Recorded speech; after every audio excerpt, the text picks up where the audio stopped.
Great. Well, good afternoon, everyone. This is the June 22nd meeting of the City Finance Committee meeting. And may I have a roll call, please? Yes. Committee Member Gutierrez. Here. Committee Member Harmon. Here. And Committee Chair Friedman. Here. We are all present, so we will move on to the agenda. So I will open it up to public comment, and this is for any agenda items or any items not on the agenda that are under the purview of the Finance Committee. So Mr. DiMartini, is there any member of the public that wishes to speak to any items not on the agenda? And if so, if you're a member of the public, please raise your hand. And do you see any, Mr. DiMartini? Yes, Chair Friedman, I am monitoring public comment and no one's hands are raised at this time.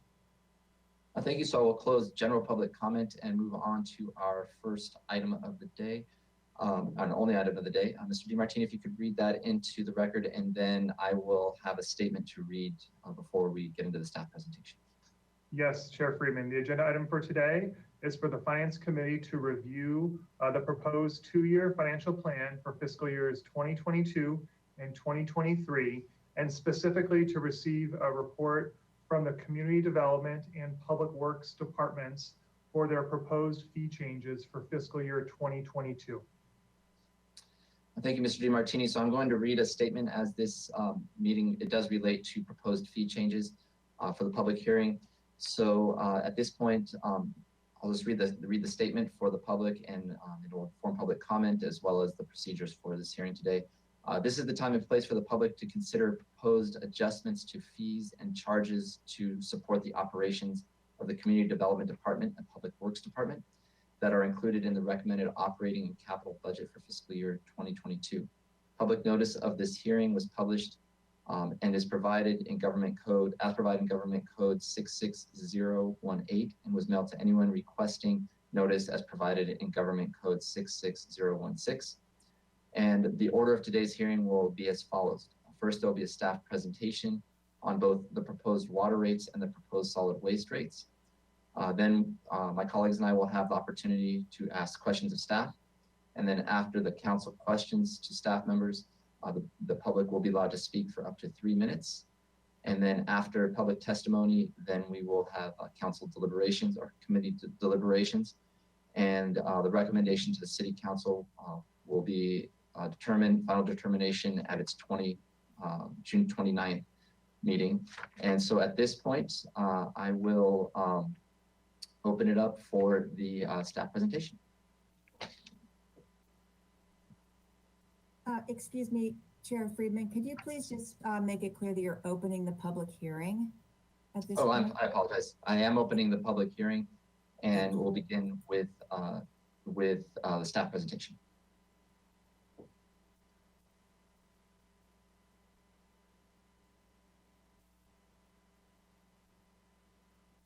Good afternoon, Chair Friedman, committee members Harmon and Alejandra Gutierrez.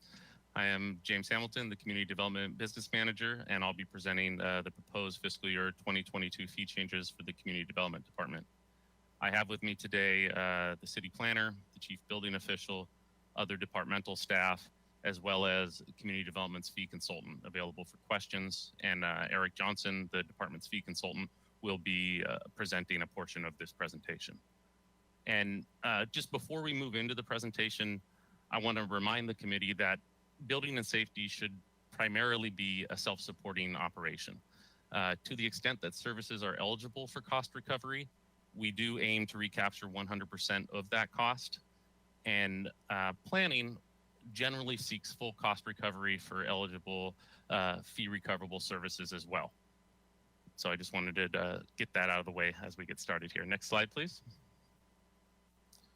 The proposed fee changes for fiscal year 2022 for the Community Development Department include 4 categories of fee increases, as well as a change to the timing for building and safety revenue collection. And the first category that we're proposing is a 3% across the board increase to both planning and building and safety fees. That is really just to recover increases in salary, benefits, and other operational costs. The second category of increases that we're proposing is related to the 2019 land development fee study that was done, and I have another slide on this that I'll go into. The third category that Mr. Eric Johnson will be presenting is related to a fee study update that we performed for the Records and Archives Division. And the fourth and final category of fee changes that we're proposing are just a handful of new fees and fees that are adjusted just outside of that 3% range. And then at the end of the presentation, we'll cover, I just am informing the committee of a change to our revenue collection timing in building and safety. Next slide, please. So with regard to the second category of fee changes that I discussed, this one involves the 2019 Land Development Team fee study. And during that study, fees that were found to be far enough below cost recovery that in order to reach full cost recovery, it required both a $2,500 increase and a 50% increase to get to that level. Those were planned to be phased in across 3 years. Fiscal year 2022 is year 3 of that phased approach to these kind of larger increases that were associated with that 2019 study. And just broadly speaking, they were all the fees that met that threshold were in the planning division. And the category of fees include pre-application services, conditional use permits, and coastal development permits. Next slide, please. So I'm now going to hand the presentation off to Mr. Eric Johnson to do a couple slides on the Records and Archives fee study update. Great, thank you, James. I'm Eric Johnson from Revenue and Cost Specialist. And so what we've done with this process is we really want to recast the city budget with a business orientation, because we want to be able to identify what are the cost of services provided to your customers. Because governmental accounting does a great job of tracking revenues and expenses at the fund, department, and division level.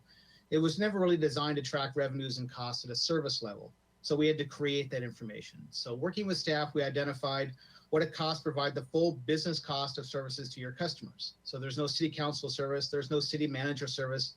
These costs, amongst others, are part of the overhead support cost. It's like when you go to the store and you buy something. You know, when you buy that thing, it includes all the costs to get that product in your hands, from the original creation to everywhere along the supply line to the people you see at the checkout. Well, we've really done that same thing here with the city services. We identified those full business costs of providing services to your customers. As part of that, once we identify those costs, we match the revenues to those costs. So to come up with all this, we really spent time with staff to identify who's spending time on the various different services, how much time they're spending, how many of these you're doing.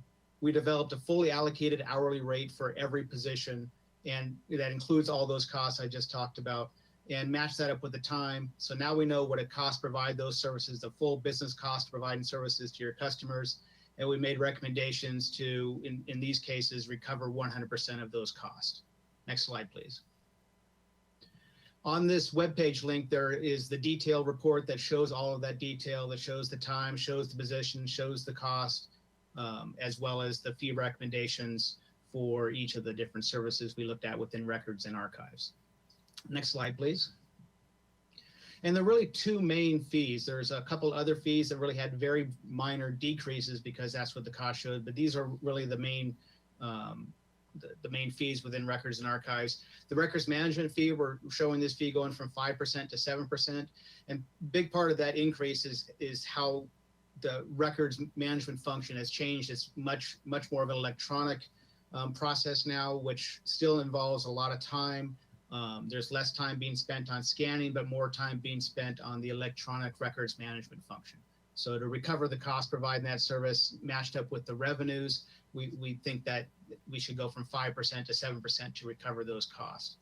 And then on the cashier services, we wanted to change it to a different type of fee. It's roughly the same amount of cost, but we feel that by charging on a per transaction basis, there's a more direct connection to the effort of staff for each transaction than as a percent of the fees paid. And so that's all I have on these pieces, unless there's any questions. Otherwise, I'll turn it back to James. Thank you, Mr. Johnson, and you'll be available for questions at the end of the presentation as well, correct? Yeah. Thank you. Next slide, please. So I'm now going to discuss the fourth and final category of proposed fee changes for fiscal year 2022. This category reflects new fees or fees that were adjusted beyond that 3% level and aren't part of one of the other category of fee changes that we've already discussed. This slide displays the planning fees that fit into this category.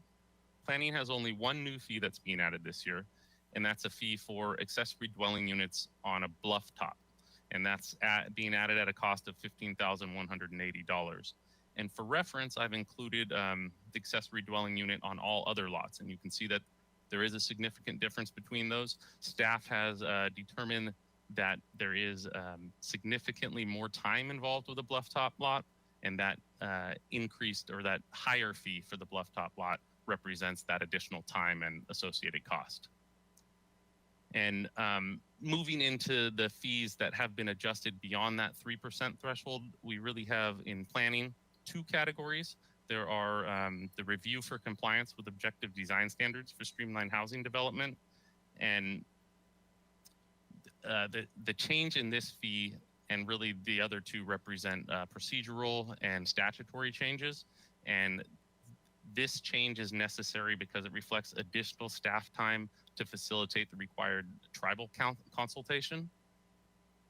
And the last fee category that's being adjusted beyond that 3% is the Mills Act program.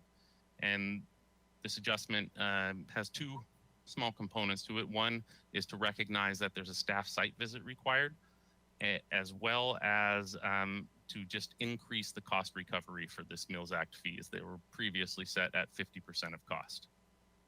Next slide, please. Staying with the fees that are just being adjusted beyond that 3% level and new fees, this is the slide for building and safety. There is one new fee being added to the miscellaneous fee schedule within building and safety, and that is 50% of plan check time, a repetitive unit plan check fee that is 50% of plan check for the master unit. And this would be something like maybe development of tract homes where you wouldn't charge the same amount when you're essentially doing a review on the same repetitive units. And then the other areas of new fee that we're adding are related to residential single family remodels. And these fees were actually, they existed in the fee schedule back in 2018. When the fee study update was done in 2019, they were removed. I think there was a plan to put them into a new schedule that just didn't quite happen. These remodel R3 fees are still used frequently. So what we're doing is just bringing them back in at a cost where staff determined how many hours went into providing this service, and we costed them out and are adding them accordingly. Next slide, please. And the final discussion point here is really just to inform the committee of a change to the revenue collection practice in building and safety. And this is that fees for the fee collection process would change to collect the full plan review fees at the time of submittal. This practice is both consistent across other land development teams in the city, as well as we took a look at a number of neighboring governments, Goleta, Carpinteria, County of Ventura, County of Santa Barbara. The practice is consistent across those agencies. And we believe that it will have a benefit in terms of reducing lost revenue related to abandoned projects, where right now we take a very small amount down when a project started, and someone may not see that through, and we put in more work than we've actually received money for. I think it could improve revenue projections. And yeah, I think that's it. Next slide, please. So that concludes the community development proposed fee changes for fiscal year 2022. And happy to take questions at this point. Thank you, Mr. Hamilton. So at this point, I will open it up for questions from my colleagues. Are there any questions from committee members Gutierrez or Harmon? Hearing none, I don't have any questions myself.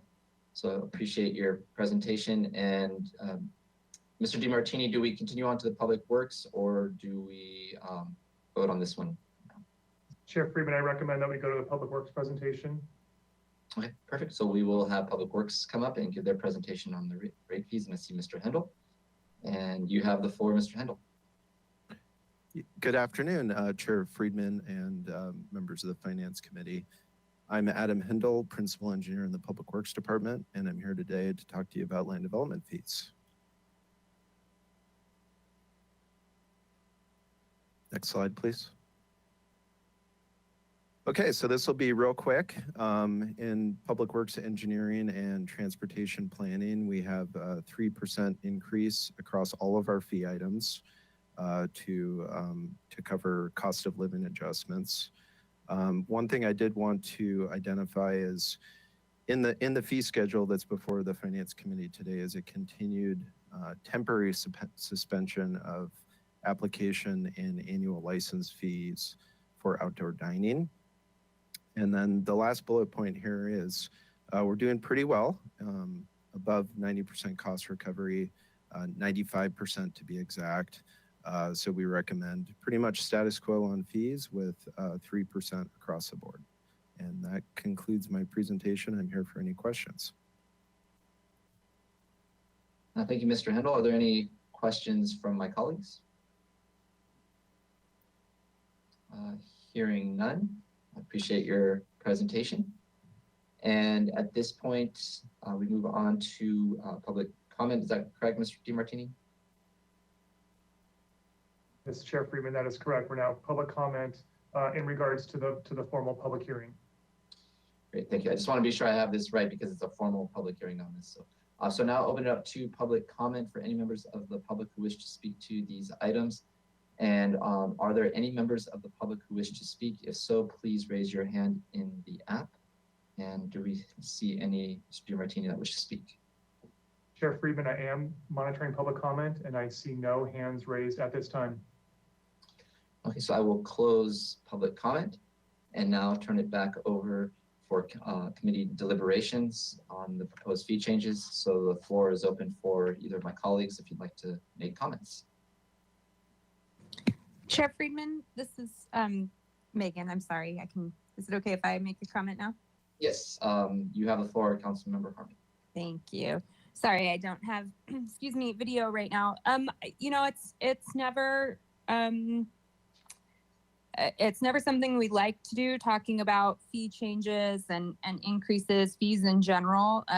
You know, I understand, I think all of us are very sensitive to any changes, but I really appreciate the clear care that was taken to try to minimize impacts while keeping services at the high level that our residents expect and deserve. So, you know, again, these are always hard and difficult conversations, but I think a lot of care was taken. So I will support forwarding this to the full council. Thanks, Chair Friedman. Thank you, Councilmember Harmon. I concur as well that fee changes are never ideal, especially in times like these where we're coming out of significant economic challenges. But I do appreciate that some of the larger fee increases, such as those for over $2,500 or 50%, are phased in over a number of years. But we also need to keep pace, so we have minor increases now rather than a couple of years down the line having to have larger increases that we're not able to plan for, the public's not able to plan for. And then also with the cost recovery, what this does, it also takes pressure off of the general fund itself, which is the ultimate backstop when we're not getting to the cost recovery. And in some cases with this, it is good that we are more consistent in the timing of collection of fees and collecting up front, that we're consistent with other jurisdictions, and the cost of service, getting that. So with that, are there any further comments from my colleagues? Not hearing or seeing any. If there is a motion to approve the recommendation and forward it off to the council. And that was, I'm sorry, I didn't catch who that was. Is that Councilmember Harmon? Harmon, yeah, thanks. Is there a second? I'll second it for expediency, and so the motion's been made and seconded. And so may we get a roll call, please? Yes, Chair Friedman. So the motion was seconded, and it was for the review of the proposed fee changes in the fiscal year 2022 budget for the community development and public works departments. We'll start with committee member Gutierrez. Aye. Committee member Harmon, Yes. and committee chair Friedman. Yes. That motion passes unanimously.